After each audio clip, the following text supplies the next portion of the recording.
Ce qui me pousse vraiment à y aller, c'est la grandeur des projets. Que tu te dises tu vas à moins 1000 mètres et que tu es précis à 1 centimètre. Un aspect qui pour moi aujourd'hui est très précieux, c'est l'aspect du temps libre. Et le deuxième, c'est mettre ma famille à l'abri. Un aspect sécurité. Tu veux te retrousser les manches, mais tu veux aussi profiter de la vie. Essayez, c'est vous adopter. Par contre, si on vous adopte, c'est que vous avez l'attitude. Bonjour à tous, aujourd'hui on se retrouve dans un tout nouveau numéro de podcast où je vais interviewer un abonné qui vient et qui travaille dans le monde du forage et du workover. C'est parti, let's go. Bonjour Christian, comment tu vas ? Bonjour John, ça va très bien et toi ? Ça va très très bien. Donc comme je vous ai dit dans la partie de l'intro, Christian est un abonné qui me suit maintenant depuis 6 mois, qui travaille en France dans le monde du pétrole et plus précisément dans le monde du forage workover. Et l'objet de cette interview, c'est de donner un petit peu la parole à quelqu'un qui travaille dans le monde du forage et de nous expliquer un petit peu ce qu'il fait. Ça fait maintenant 2 ans que tu travailles dans ce monde-là. Est-ce que tu pourrais te présenter en quelques mots en 1 minute? Oui, alors donc ça fait, comme tu viens de le dire, ça fait 2 ans que je suis dans le workover gaz pour une société qui gère le gaz de France. J'ai réussi à rentrer dans ce métier-là donc il y a 2 ans. Et avant ça, j'ai fait tout un tas de métiers. Donc je suis passé par la Marine nationale française sur les bâtiments de combat. Je suis rentré dans le TP ensuite où j'ai fait tout ce qui était route et tout ça. Ensuite dans l'industrie où j'ai découvert tout ce qui est automatisme, mais le forage en mer, en plateforme, comme tu le fais toi, c'est un rêve depuis toujours. Un rêve de gosse ? Un rêve de gosse. C'est un rêve de gosse. Mon grand-père était marin, je suis d'une lignée de marins. Après la marine, il me manque ça et puis après je peux aller à la retraite. Ok, d'accord. Donc tu as bien baroudé, ouais. Tu as travaillé un peu à l'étranger ?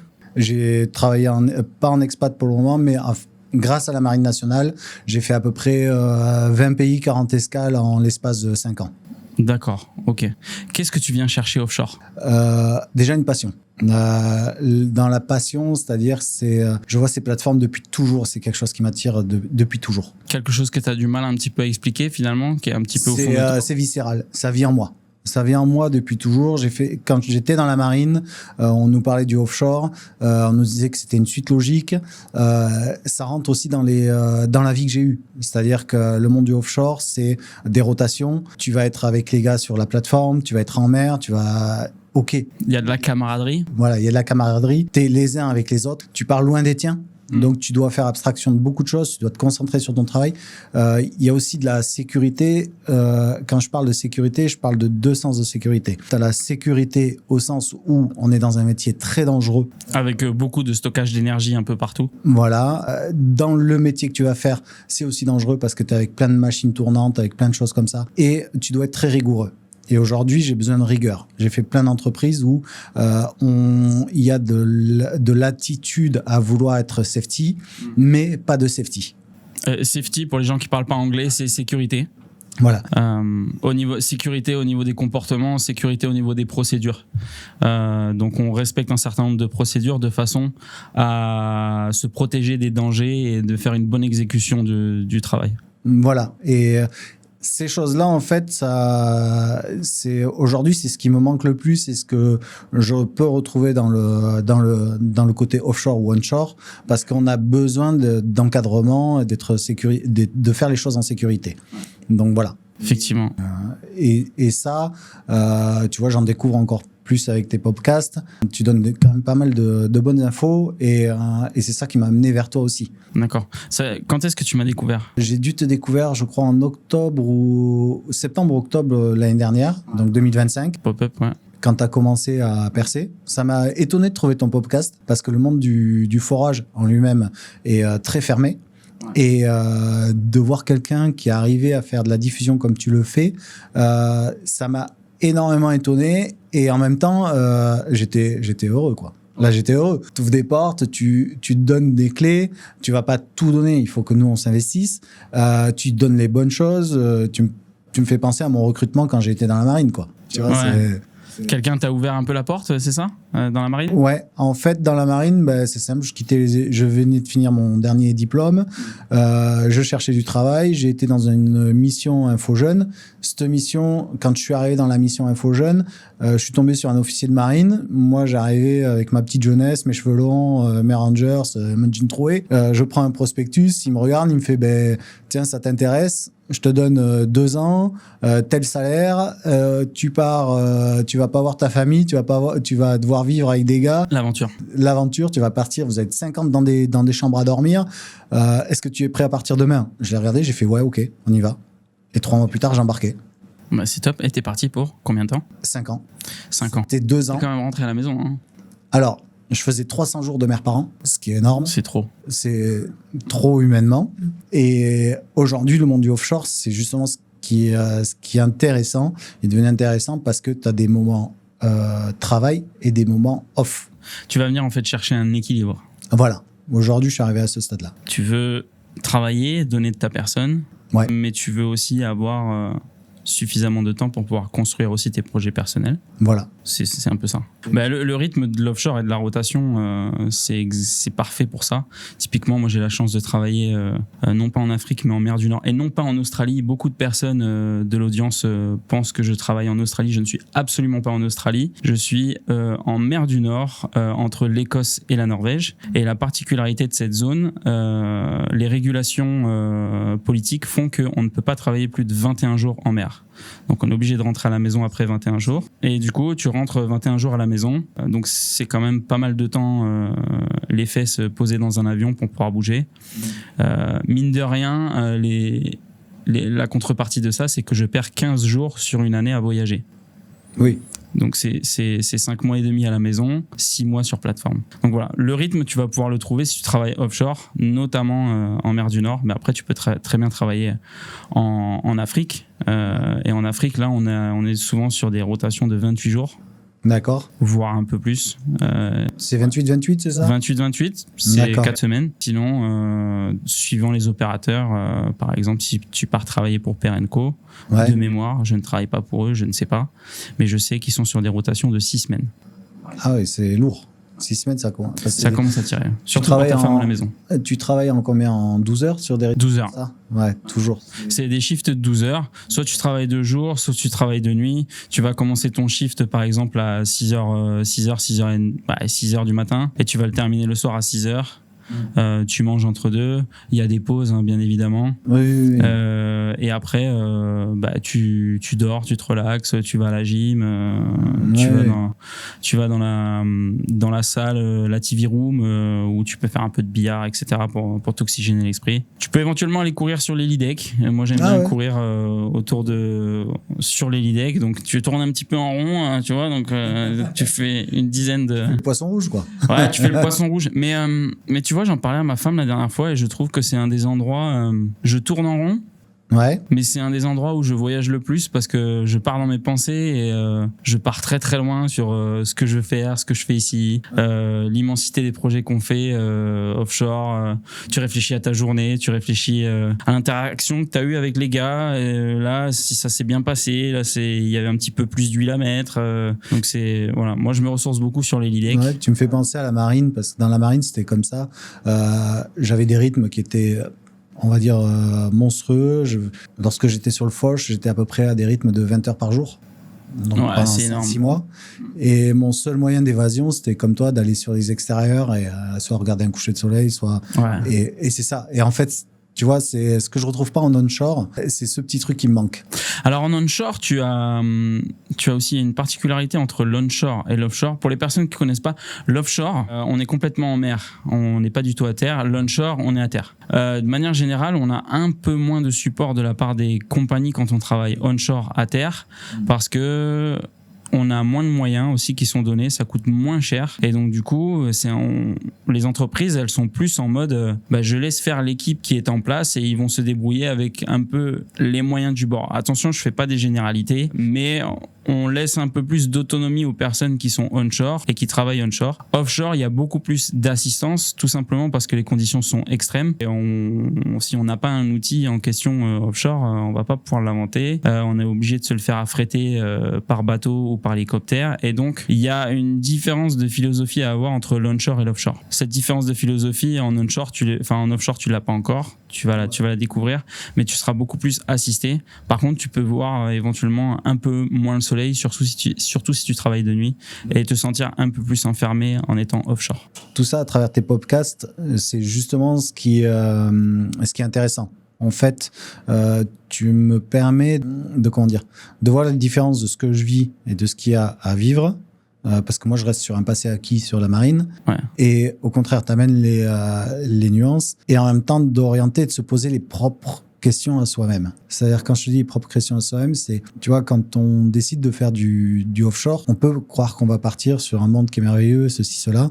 J'ai eu le retour d'expérience d'un collègue la semaine dernière qui, lui, est parti, je sais plus dans quel pays. Il m'a dit, mais Christian, t'imagines pas, c'est même pas ce qu'on peut s'imaginer. Il est offshore? Il a fait une rotation offshore et du coup, il rebascule en onshore. Okay. Tu vois? Donc, il supporte pas l'offshore. Mais il a pas supporté cette mission-là. Parce que, peut-être que d'une plateforme à une autre, ça peut changer. Oui. D'un lieu, comme tu dis, les soit mer du Nord. Les personnes que tu vas rencontrer. Les personnes que tu vas rencontrer, l'ambiance, tout ça. Ça, moi, je le maîtrise via la marine. Donc, c'est pas un problème pour moi. L'adaptabilité, c'est pas un problème pour moi. Par contre, c'est tout ce que tu apportes, en fait, vis-à-vis de tes podcasts, ça permet de se poser les bonnes questions, conscientiser. Voilà, conscientiser et se dire ouais, est-ce qu'on franchit ce cap ou non. Et à l'inverse aussi, ça permet, et ça, c'est là où tu étais fédérateur pour moi et que j'adore, c'est qu'en fait, à force de te suivre, j'ai dit vas-y, non, là il faut que j'y aille, il faut que je passe tel cap. Ouais, c'est vraiment ça que je veux faire. T'as mis un coup de pied au cul. Complet. Qu'est-ce que tu as fait comme action concrètement?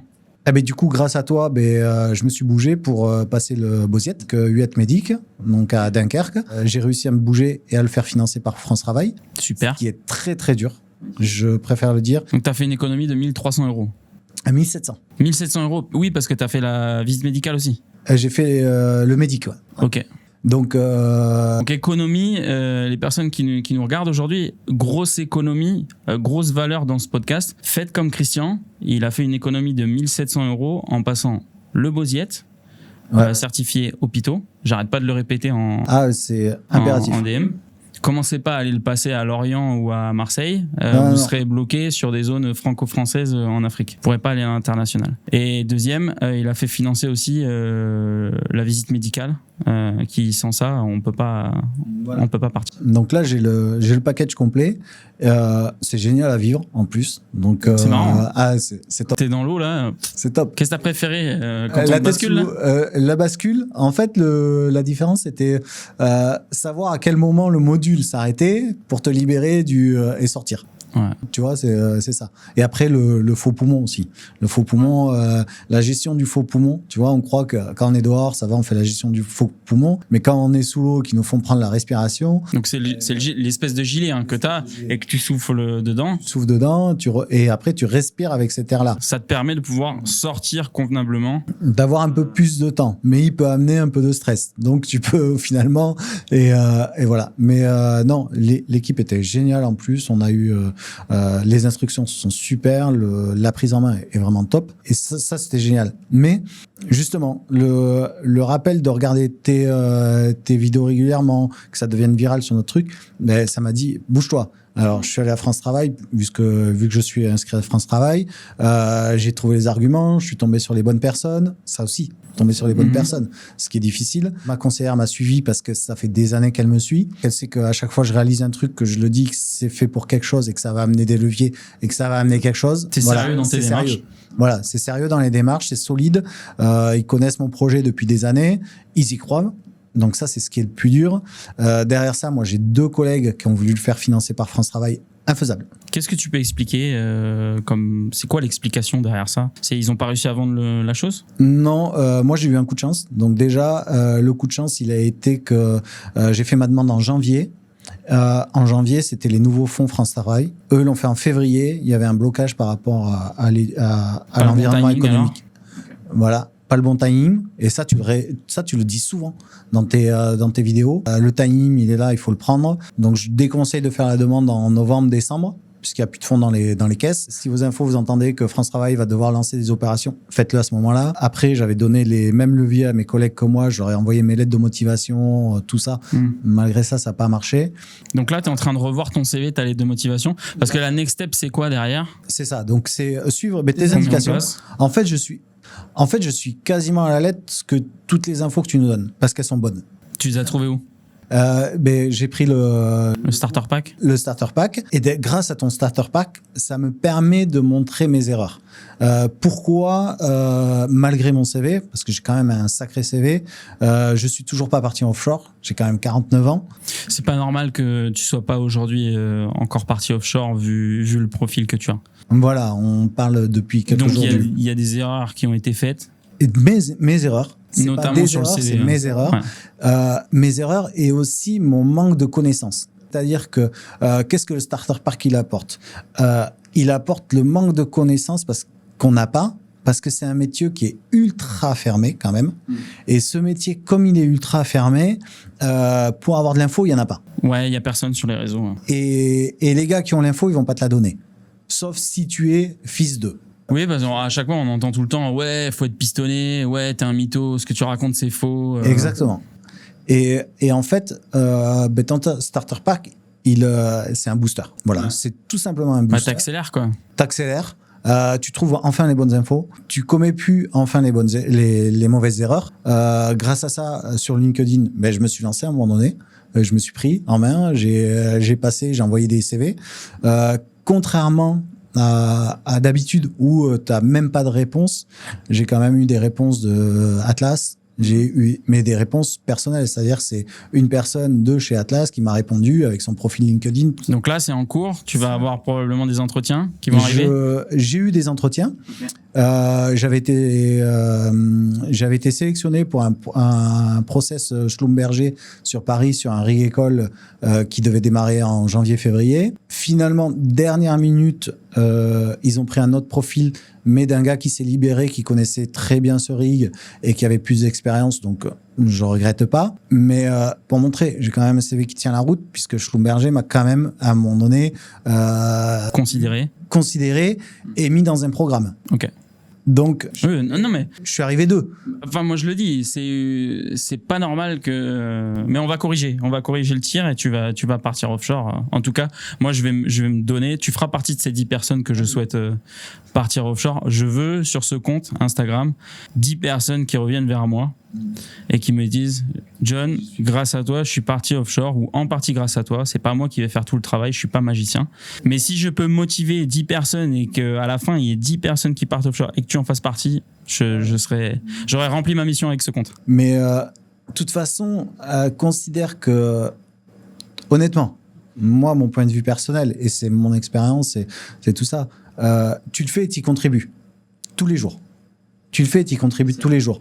Toi, tu le vois pas. Tu le vois pas à travers tes podcasts, tu le vois pas à travers. Mais nous, dans notre vie, les gens ils vont pas forcément te le dire. Ils vont pas te dire tout ce qu'ils ont fait, ou alors ils vont venir vers toi. Tiens, ça y est, j'ai fait tel truc.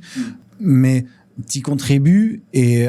Enfin, pour moi, personnellement, peut-être pour d'autres gars, et d'autres gars vont se reconnaître en moi. J'ai pas un gros niveau d'études, mais j'ai une expérience monstrueuse.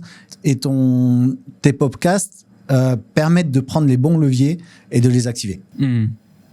Tout ce que tu as construit, ça permet à ça, ça contribue à ça. Ouais, c'est le but en tout cas. C'est montrer le chemin. J'ai beaucoup de gens qui me disent ouais, vas-y, trouve-moi un job offshore. Non, c'est mort. Ah non. Je ne trouverai de job à personne. Je suis pas recruteur. Je ne peux que transmettre ce que j'ai pu vivre et apprendre. Je ne peux que montrer la voie, dire voilà que c'est possible de ne pas forcément rester travailler en France. C'est possible d'avoir 6 mois de travail et 6 mois de vacances. C'est absolument possible. Mais je ne suis absolument pas un vendeur de rêve. Et s'il y a quelqu'un qui dit et qui vous certifie que vous allez avoir un job, c'est entièrement faux, c'est un menteur. Parce qu'il y a plein de paramètres qui rentrent en jeu et voilà, je suis pas magicien, donc mais je préfère. Tu sais, même en France, c'est très dur. Ouais. C'est-à-dire que moi, j'ai pu y rentrer parce qu'à un moment donné, j'ai eu la bonne adresse, mais parce qu'un gars partait. Alors justement, tu dis rentrer. Tu travailles, on l'a dit un peu en intro au début de cette vidéo, tu travailles depuis 2 ans aujourd'hui dans le monde J'ai dit forage workover, mais c'est plus workover. Voilà, moi c'est du workover. C'est du workover. Donc pour faire la différence, on fait deux choses avec un rig de forage avec une plateforme. On va soit venir construire un puits de pétrole. Ce puits de pétrole, il est fait à travers des activités de forage. Donc on construit, le puits de pétrole n'existe pas et on le construit. La deuxième activité, c'est quoi? C'est le workover. Le puits de pétrole est déjà construit, il a déjà produit et il est entre guillemets malade. Donc soit il y a un élément qui est cassé, qui fait que le puits il est plus en sécurité, soit il ne produit plus, soit il est bouché, soit peu importe. Et on va venir avoir des équipes d'intervention dont Christian fait partie et derrière on va venir traiter le problème. Donc c'est de la maintenance lourde. On va venir retirer par exemple le tubing à l'intérieur de production qui est défectueux, un élément à l'intérieur qui est défectueux et on va venir le retirer et le remettre pour pouvoir le rebasculer en production. Toi tu fais ça, tu es à quel poste depuis 2 ans là-dessus? Alors moi je suis au niveau, alors, en termes français c'est plancher. T'es sur le plancher? Bah alors sur le plancher on va avoir les roughnecks. Voilà, les roughnecks. Les roughnecks ou floor hand, c'est manœuvre sur le plancher. Donc en fait, tu fais un peu un mix de, on en parlait un petit peu en off, mais tu fais un peu un mix de rustabout, sondeur, roughneck. Je suis monté à l'accrochage aussi. Ok, donc Derek Mann. J'étais là sur un rig qui était de vieille génération, donc des années 70, qui est un MR 8000, donc où on monte à 20 mètres et on met les tiges à l'ancienne. Donc pas du tout sur les... Un peu touché à tout. C'est pour ça que moi, je vois aucun showstopper pour que tu puisses partir offshore.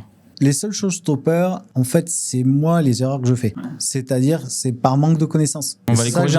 Voilà, c'est ce que j'ai envie de dire à tous ceux qui te suivent. C'est qu'en fait, moi, par expérience, et pourtant, si vous voyez mon CV, les gars, franchement, vous hallucinerez. Fait 10 pages. Et 10 pages est varié. Ouais. C'est-à-dire pas 10 pages sur un truc. Mais c'est là que c'est une erreur. Parce qu'il faut max qu'il fasse 2 pages. Sinon, il va pas passer les systèmes des agences. Et donc, il est mis à la poubelle. Les bons mots, tout ce que, c'est ce que ça m'a montré, d'avoir visionné le starter pack. Quand je suis arrivé au niveau CV, je dis ah ouais tiens là je suis en erreur, là c'est pas bon. Ah oui mais là le monde du recrutement il a changé, c'est plus une personne physique qui lit. Tu vois toutes ces choses là, ça l'apporte et en fait ça donne des armes. Donc mais là il faut se remettre en question. C'est-à-dire que là grâce à ton starter pack on dit bon. Là, je savais pas. C'est pas, je fais une erreur. Je savais pas. Faut que je corrige. Il faut se prendre en main. Et ça, tu le dis régulièrement dans ton starter pack. Les gars, prenez-vous en main. Et ça, faites-le. Et regardez, pour moi, depuis septembre que je te rencontre, ça marche. Ouais. Ça marche. Ouais. Tu valides. Financer un Bosiet, excusez-moi les gars. Faut y aller. Faut avoir les arguments. Faut bouger les portes. Il faut truc. Ça marche. Mais tu le dis. Bougez-vous. Tu vois, donc il n'y a pas de secret. Il n'y a pas de secret. On va pas vous le porter sur un plateau. Et de toute façon, même si on vous le porte sur un plateau, moi, les gars que j'ai vus dans le forage sur lequel ça a été porté sur un plateau, c'est plus des dangers publics que des gars qui vont arriver à faire un travail. Tu vois. Et aujourd'hui, on a besoin de gars qui soient safety, qui réagissent, qui percutent. Donc, c'est aussi une sélection naturelle de ce côté-là. C'est clair, c'est clair. J'ai ramené des petites choses. Ouais. Juste ici, est-ce que tu travailles avec ce genre de choses? Très peu. Ouais. Parce que moi, je suis pas en forage. On l'a déjà utilisé. Je l'ai utilisé sur un puits c'était de la géothermie. Parce qu'on a fait un surforage sur... pareil, j'ai fait du... Donc, tu as reforé une section supplémentaire? Non, on était sur un puits qui était déjà ouvert, mais qui s'est bouché. Okay. Et malgré qu'il y ait le casing et tout, on a dû aller au fond, resurforer. Et après, on a tout ressorti le matos pour que ça rejaillisse. D'accord. Donc ici, là, pour que les gens puissent voir, je vais expliquer un petit peu. C'est ce qu'on appelle un drill bit. Donc ça, c'est le casque de chantier. Très, très important. Ouais. Je le mets là. La couleur est importante aussi, les gars, quand vous êtes sur un terrain. Ici, on a un forêt, donc c'est un tricône. Donc, c'est des roues dentées qui vont tourner entre elles. Et ici, est-ce que tu peux montrer les nozzles, les espèces de petits trous? Ouais, qui vont injecter le fluide. Donc, on en a 3. Et c'est à travers ces trous-là, en fait, qu'on va avoir la boue de forage qui va passer. Ici, on va venir mettre... des éléments par-dessus qu'on va visser cylindriques. Généralement, ces éléments-là, ici, juste là, c'est des éléments qui vont venir apporter du poids pour mettre du poids sur l'outil, bien que ça, ce soit déjà lourd. Si on met pas de poids sur l'outil, on va pas pouvoir forer. Et à travers ces éléments-là, et le drill bit. Alors, on va rajouter des drill pipes par le dessus. Donc c'est simplement des tubes de l'ordre de 9 mètres, grosso modo, qu'on va venir enfiler les uns sur les autres. Les roughnecks, comme toi, vont venir les assembler sur le rig floor ou les désassembler pour monter et descendre. Et on va avoir la boue de forage à l'intérieur qui va passer, qui va sortir par les trous et qui va venir jaillir, hop, comme ça, et remonter. Évidemment, on va avoir en fait des pompes en surface qui vont venir pousser cette mud de façon à faire passer la boue propre ici. Et là, la boue, elle va être au contact de la formation de la roche. Ça va venir tout déglinguer, tout pas fracturer, mais tout ouvrir et creuser le trou. Et ça va remonter une boue, entre guillemets, sale, avec plein de déblais, qu'on va venir retravailler en surface et rescreener avec des shakers. Donc, des shakers. Comment on pourrait appeler ça en français, les shakers?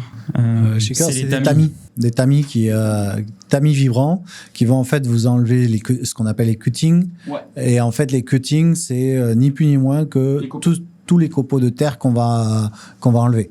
Ouais, voilà. C'est ça. Donc, copeaux de terre, de roches. De roches, tout ce qui vient du puits doit passer par là pour récupérer une boue saine. Et à l'identique de quand on l'injecte. Sinon, tu abîmes tout, les pompes, Ouais, donc effectivement, on travaille avec des outils qui sont lourds, qui sont dangereux. On a des équipements de protection. Donc là, j'en ai ramené quelques-uns. On a le casque qui est extrêmement important. On a les oreilles parce que ça fait énormément de bruit. Très bruyant. Si on se retrouve offshore, on a le bruit des turbines souvent juste à côté. C'est H24. Ça, les gens ne le pensent pas. Ouais, ça fait mal. C'est H24. Ça fait mal aux oreilles. On va avoir des équipements très très lourds. Le métal, ça pardonne pas. Quand on met un doigt là-dessous, on peut le perdre. Donc on y fait très attention. On va avoir des éléments un peu plus gros aussi, des casings aussi. Donc si tu bosses en tant que roustabout ou roughneck, va falloir descendre aussi les casings. C'est ce que je bouge tous les jours. C'est ce que je bouge tous les jours quand j'y suis. Donc, mais c'est génial à faire. C'est quoi on en a parlé un petit peu tout à l'heure, mais c'est quoi qui te motive? Est-ce que c'est la grandeur des projets? C'est quoi? Mais déjà, tu as voir ce que l'homme il a été capable de créer. Tu vois, ça on en a parlé nous en off. Quand tu vois aujourd'hui tout ce que l'homme a été capable de créer, développer, et ce qui est impressionnant, c'est en fait savoir qu'on peut être soit offshore, soit onshore, que tu te dises tu vas à moins 1000 mètres et que tu es précis à 1 centimètre. Ouais. Mais moi, je parle du moins 1000 mètres parce que je fais que du moins 1000 mètres. Toi, offshore, t'es en quel... 5 km. 5 km, donc t'es à moins 5000. Et dévié. Le dernier puits qu'on a fait, on l'a dévié à 45 degrés. 45 degrés? Sur combien? Pour faire simple, ici, on avait les vagues, on avait le rig qui se trouvait juste ici. Hop. Avec le derrick, on avait une hauteur d'eau de 80 mètres et on est descendu creuser. Hop, on est descendu droit. Donc là, t'avais une première section qu'on appelle conducteur pipe. Ici, ça fait à peu près à la grosse 100 mètres ici. Et ici, on est descendu avec le premier casing 20 pouces et on a fait sur 1 km. Et c'est seulement après, sur l'autre section d'après, qu'on a commencé à mettre de l'angle. Donc ici, t'avais 45 degrés. Et après, en finale, donc t'as fait presque 4000 plus loin, on était à 5 km de longueur. Ouais, donc t'as fait quasiment 4000 de déviation, quoi. Ouais, mais tu peux même faire beaucoup plus. Tu peux faire 7 km, pardon. Donc 7000 mètres de longueur. Et tu peux avoir, en fait, des drains horizontaux, quoi. Complètement. Sur 1 km. Et tu vois, 500 mètres. C'est ça qui est génial dans ce métier, c'est toute ta technique que tu apprends derrière ça. À l'aveugle. À l'aveugle, parce qu'il faut savoir qu'on on est à l'aveugle. En plus, t'as raison. Ouais, c'est comme ça. Bon, après, tu regardes des écrans, tu regardes des pressions. Voilà, c'est ça. Tu regardes des débits. C'est ce qu'on apprend petit à petit. Moi, c'est ce que j'ai appris. Si tu forces que ça force trop, c'est que t'es coincé, tu commences à te coincer, ou alors t'as pris trop. Il faut soulager. Tu vois, des petites choses en regardant mes drillers qui t'expliquent. Et encore, moi, je suis qu'en workover. Donc, toute la partie forage, je la vois pas. Je fais que l'entretien. Mais t'apprends beaucoup à un rythme qui est un peu moins soutenu. Et ce qui va te permettre de pouvoir très facilement évoluer tranquillement, en fait, dans le forage. Parce que ça va aller beaucoup plus vite dans le forage. Mais tu auras déjà des bases. C'est pour ça que je suis très heureux d'être passé par le Workover. C'est pour ça que je suis aussi très heureux d'avoir commencé en France, d'avoir eu la chance de pouvoir commencer en France. Parce que t'as pas eu la barrière de l'anglais. Voilà. Aussi. J'ai pas eu la barrière de l'anglais. J'étais à un rythme, comme tu viens de le dire, qui était quand même relativement cool. Il est pas cool parce que y a pas de job, où il faut aller tranquillement, ou que les gens prennent leur temps. C'est que le travail pour faire ça, il fait ça. On a des phases qui sont très rapides. Quand tu dois démonter 1000 mètres de tige, tu les fais sur un poste, quoi. Donc, tu fais ça pendant combien de temps? 12 heures? Là, j'étais sur des postes de 8 heures. Et là, les contrats ont changé maintenant. Donc, on passe sur des postes de 12 heures pendant 15 jours. Donc, du 15-15 et 12 heures par jour. Mais alors après, on en parlait tout à l'heure en off. Qu'est-ce que tu souhaites, qu'est-ce que tu vas chercher comme poste? Qu'est-ce que tu aimerais bien faire? Parce qu'il y a deux voies possibles avec ton profil. Ouais. Soit tu montes et tu restes dans l'équipe pure de drilling, de forage. Soit il n'y a pas que ces types de postes-là. À côté, il y a du support. Il y a des gens qui assurent la maintenance des équipements, mécanos, électriciens, grutiers. Qu'est-ce que tu as envie de faire comme métier qui te botterait? Alors, j'adore ce que je fais. C'est-à-dire même rester à mettre mes tubes et enquiller. J'adore ça. J'adore quand on a un rythme, parce que là, tu vois pas ta journée passer. La cadence. Ouais, la cadence. T'es crevé, t'es rincé, mais c'est excellent. Et autant j'ai un profil méca qui m'attire aussi parce que c'est voir des nouvelles choses, c'est apprendre des nouvelles choses. J'ai aussi énormément d'expérience à apporter. C'est-à-dire que là, je suis en contact avec un collègue qui est sur un rig et ils sont deux, ils sont en train de mettre un rig en place et il y a plein d'inconnus pour eux. Et en fait, je m'aperçois que j'ai les compétences. Okay. Tu vois, j'ai les compétences pour les deux. Aujourd'hui, moi, ma vraie direction, c'est aller sur mon rêve. C'est partir sur un rig. Quel que soit le job que je vais faire. L'offshore. Voilà. Quel que soit le job. Et après, je sais que ça va être comme d'hab. Je vais commencer à un endroit et je vais vite évoluer sur d'autres trucs. Tu mets un pied dans la porte. Voilà. Tu mets le coude, la poignée, voilà. Tu ouvres et puis après, tu rentres dans une salle et suivant la salle, tu as des opportunités. Il y a une chaise qui est vide. Exactement. Et comme j'ai toujours dit, ça a souvent fait sourire des patrons qui m'ont embauché. J'ai dit, essayer, c'est m'adopter. Tu vois, j'ai une devise, c'est essayer, c'est m'adopter. C'est ce que je conseille aux gars qui te suivent d'ailleurs. Partez dans la tête, essayez, c'est vous adopter. Par contre, si on vous adopte, c'est que vous avez l'attitude, comme tu le dis souvent dans tes podcasts, dans tes vidéos, dans la formation. Ouais, il faut l'attitude avec. Et ça, tu fais bien de le rappeler régulièrement. Et c'est bien de se le marteler. Mais moi, c'est un rêve, c'est partir offshore. Après, moi, c'est vraiment pas une optique de formation. Je considère pas que c'est une formation. Je veux juste rectifier ça. Pour moi, c'est un ensemble de ressources qui sont issues de mon expérience. Et je suis absolument pas un organisme de formation quelconque ou quoi que ce soit. Je partage mon expérience, je partage des adresses, je partage une manière de faire, ma vision des choses. Voilà. Oui. Alors... tout à fait, ça je te rejoins. Et tu fais bien de le clarifier justement, parce que peut-être que j'induis en erreur en disant tout le temps le mot formation. Mais en fait, c'est une aide très précieuse.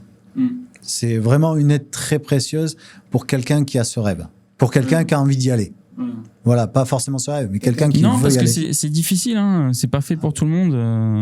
Y a des conséquences qui sont quand même assez lourdes sur la vie de famille. Y a aussi quelque chose dont on parle pas. C'est aussi les divorces.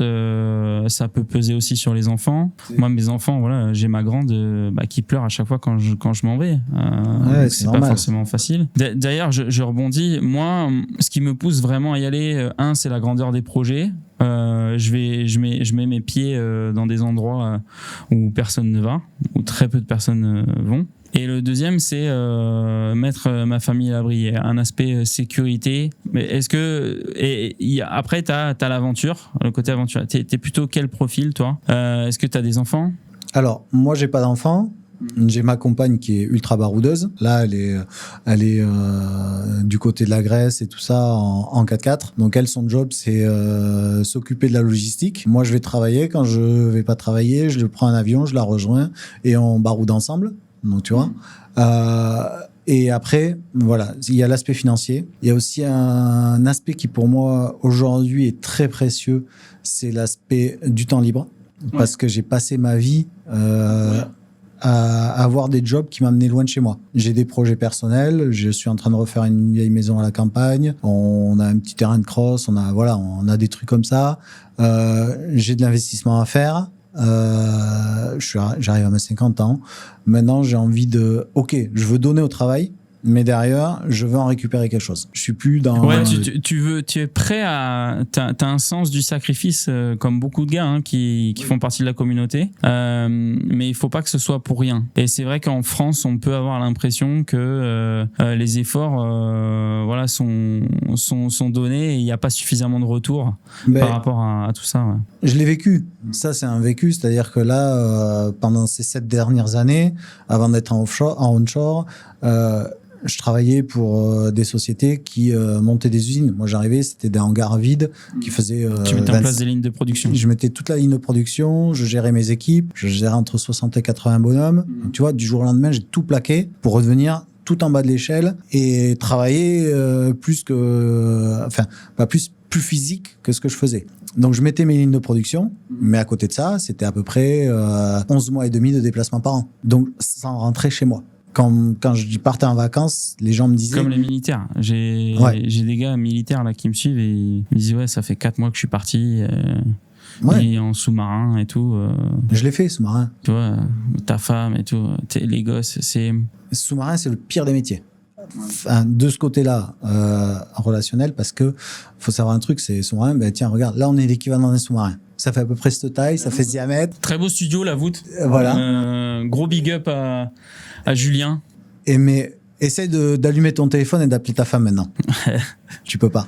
Donc, tu pars 90 jours sans avoir une communication extérieure. Donc, pour toi, ça va, mais pour la personne qui reste, c'est très compliqué. Et aujourd'hui, j'ai plus envie de ça. Tu vois, l'équilibre.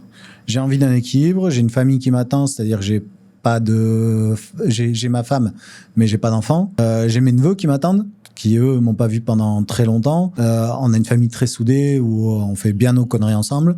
Tu vois, je suis aussi, ils ont 20 ans, c'est moi qui leur fais faire leurs conneries, donc voilà. Tu veux profiter de la vie. Ah ouais, tu veux te retrousser les manches, mais tu veux aussi profiter de la vie et de ce temps qui est compté sur Terre, parce qu'on est là qu'une seule fois. Et... Je veux récupérer le capital que j'ai investi aujourd'hui.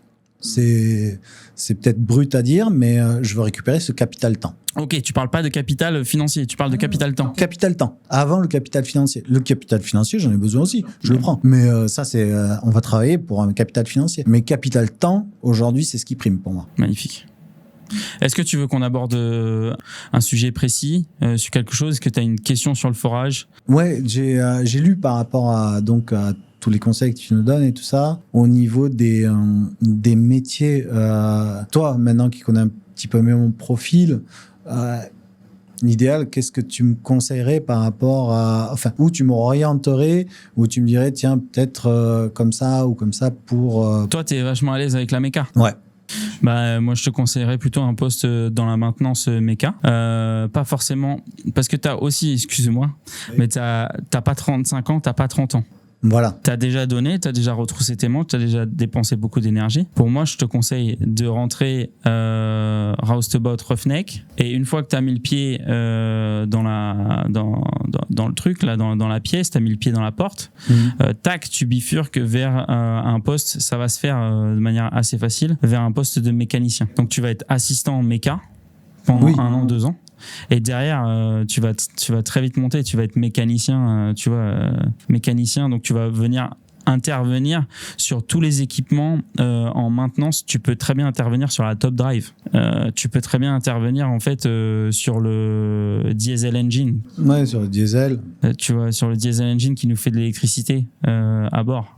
Tu vas intervenir sur les turbines, tu peux intervenir sur la grue. Toute la partie méca. En fait, toute la partie levage, mais même il y a d'autres choses. Tu vois, le water maker. Prendre de l'eau salée et puis tu en fais de l'eau propre, ou tu en fais de l'eau pour pouvoir te laver. Ah ben oui, dessalage. Tu vois. C'est ça. En mer, vous faites comment là pour le dessalage, pour l'eau propre à la conso? T'as un réseau de traitement. Tu vas pouvoir utiliser de la seawater, mais tu vas aussi pouvoir te faire alimenter en eau propre directement. Ah, t'as des barges qui arrivent avec. D'accord. Un autre poste qui est complètement méconnu, barge ingénieur. barge ingénieur, le mec qui gère tous les systèmes de logistique où tu vas venir recevoir et stocker des produits. Donc par exemple le ciment, de l'eau, de la brine, de l'huile, tout ça. On a besoin d'un gars qui gère tout ça. Ça, c'est un autre type de métier. Ouais, parce que le truc... Si tu as envie de faire ça, tu pourrais faire ça. Hein. Ouais, tu vois. Et il y a des notions à apprendre, il y a des certifs à passer par contre pour ça, où en fait tu vas être sur la gestion du poids de ton navire. Tu vas vider d'une manière. Ouais, tu utilises des ballasts et tout ça, tu vois, donc pour le stabiliser. Par exemple, sur un jack-up que tu vas monter, le jack-up il a trois jambes, 3 legs. Tu as le système de jack-up, jack-down, tu vois, donc il y a des procédures à respecter. Là, faut te former aussi. Ouais, mais c'est des métiers que tu apprends et après on te dérive. Mais pour toi, vraiment, la première vue, Mika. Rosti, roughneck, voilà, tac, tu bifurques. Et voilà.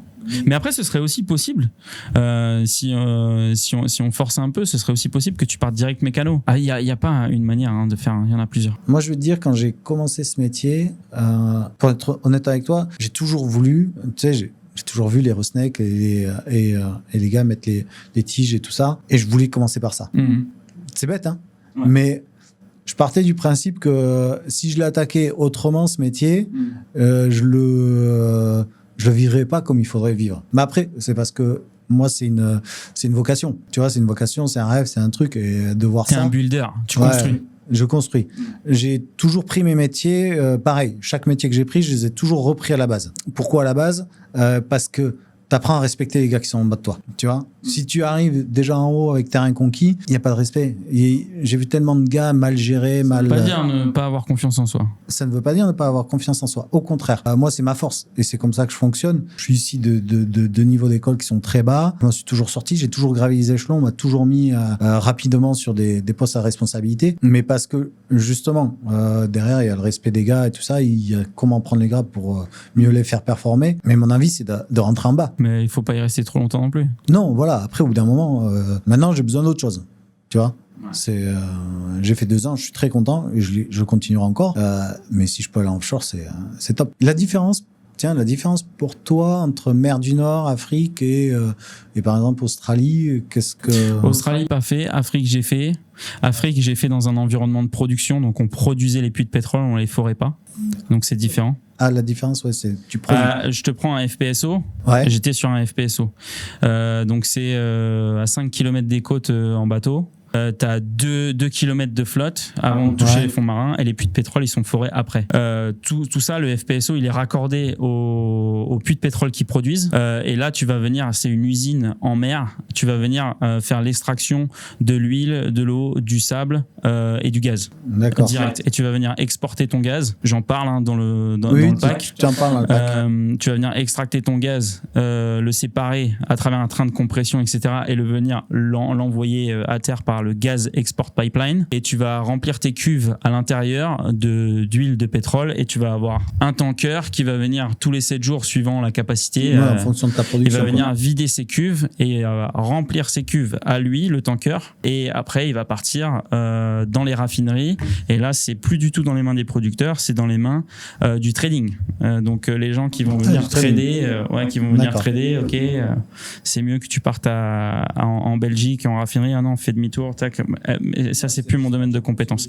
Et sinon l'autre domaine c'est le monde du forage où on va venir construire les puits. Donc construire les puits pour pouvoir les livrer aux producteurs. Donc moi j'ai travaillé dans les deux. Déjà c'est 2 paramètres qui changent, mais ce que je dirais c'est la culture, culturellement. D'accord. Culturellement, en Afrique, voilà c'est différent. Tu arrives dans un pays qui n'est pas le tien. Et donc il faut respecter les us et coutumes du pays en question. Donc tu peux aussi avoir en termes de difficultés la barrière de la langue. Mais tu vois, je travaille en mer du Nord, la barrière de la langue, je l'ai aussi. Les mecs, ils ont un anglais assez difficile, de Liverpool, d'Écosse, de Birmingham, c'est des accents qui sont complètement différents aussi. Donc voilà, c'est enrichissant les deux et il y a des obstacles à passer, mais tu les passes dans les 2 cas. D'accord. C'est facile. Ouais, parce que ouais, l'anglais littéraire et l'anglais du terrain, c'est pas la même chose. Quoi. Non, mais alors, je le dis tout le temps. Hein, de toute façon, il faut pas parler parfaitement anglais. Il faut parler de façon à se comprendre et pour pouvoir travailler de manière safe et efficace. C'est tout. L'épisode va toucher à sa fin.